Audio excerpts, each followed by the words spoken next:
1956లో ఎన్టీఆర్ నటించిన పౌరాణిక ఛాయలున్న జానపద చిత్రం శ్రీ గౌరీ మహాత్మ్యము 1956 అక్టోబర్ 20న విడుదలయ్యింది.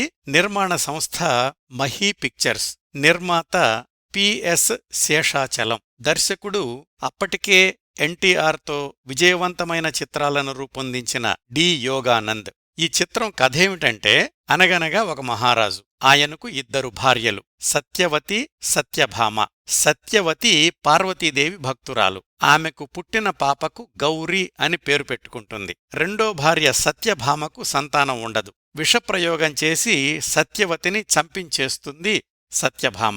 తల్లి లేకపోయినా బాలగౌరి పార్వతీదేవి భక్తురాలుగా పెరిగి పెద్దదవుతుంది. ఆమెకు పిచ్చివాణ్ణిచ్చి పెళ్లి చేయాలనుకుంటుంది పినతల్లి సత్యభామ. బాలవీరుడు అనే కథానాయకుడు పిచ్చివాడుగా నటించి గౌరీని పెళ్లి చేసుకుంటాడు. అతడు తాళి కడుతుండగా కైలాసం నుంచి పార్వతీదేవి తన భక్తురాలైన గౌరీ దీర్ఘసుమంగళిగా ఉండాలని దీవించబోతుంటే శివుడు అడ్డుపడతాడు.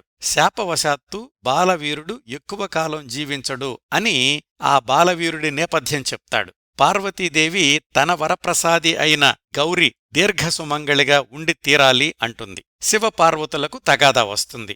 శివుడు ఒక నాగుపామును భూమికి పంపించి బాలవీరుడు ఎంతకాలం బ్రతకాలో చెప్పి ఆ తర్వాత కాటెయ్యమంటాడు. ఆ నాగుపాము భూలోకానికొచ్చి బాలవీరుణ్ణి చంపాలని ప్రయత్నించడం, పార్వతీదేవి బాలవీరుణ్ణి రక్షించడం. ఇక్కడ్నుంచి కథ ఊహించని మలుపులతో ప్రేక్షకుల్ని ఉక్కిరిబిక్కిరి చేస్తుంది. ఆద్యంతం ఆసక్తికరంగా సాగుతుంది. పతాక సన్నివేశంలో గౌరీ భుజంగుడిగా మారిన నాగుపాము మెడ బిగించి పార్వతీపరమేశ్వరుల్ని భూలోకానికి రప్పిస్తుంది. వాళ్ళిద్దరి మధ్య వివాదం ఎలా పరిష్కారమయ్యింది, బాలవీరుడు గౌరీ చివరకు ఏమయ్యారు అనేది మిగతా కథ. ఈ సినిమాకి మాటలు పాటలు రాసింది మల్లాది రామకృష్ణశాస్త్రిగారు. సంగీతం సమకూర్చింది ఓగిరాల టివి రాజు. పాటలు, పద్యాలు, శ్లోకాలు అన్నీ కలిపి 20 పైగా సంగీత ఖండికలున్నాయి. ఈ చిత్రంలో గౌరీగా జూనియర్ శ్రీరంజని, బాలవీరుడుగా ఎన్టీఆర్, పార్వతీపరమేశ్వరులుగా లత, కాంతారావు, గౌరీని ఇబ్బందులు పెట్టే పినతల్లి సత్యభామగా సూర్యకళ, గౌరీ తండ్రి మహారాజుగా సిఎస్ఆర్ నటించారు.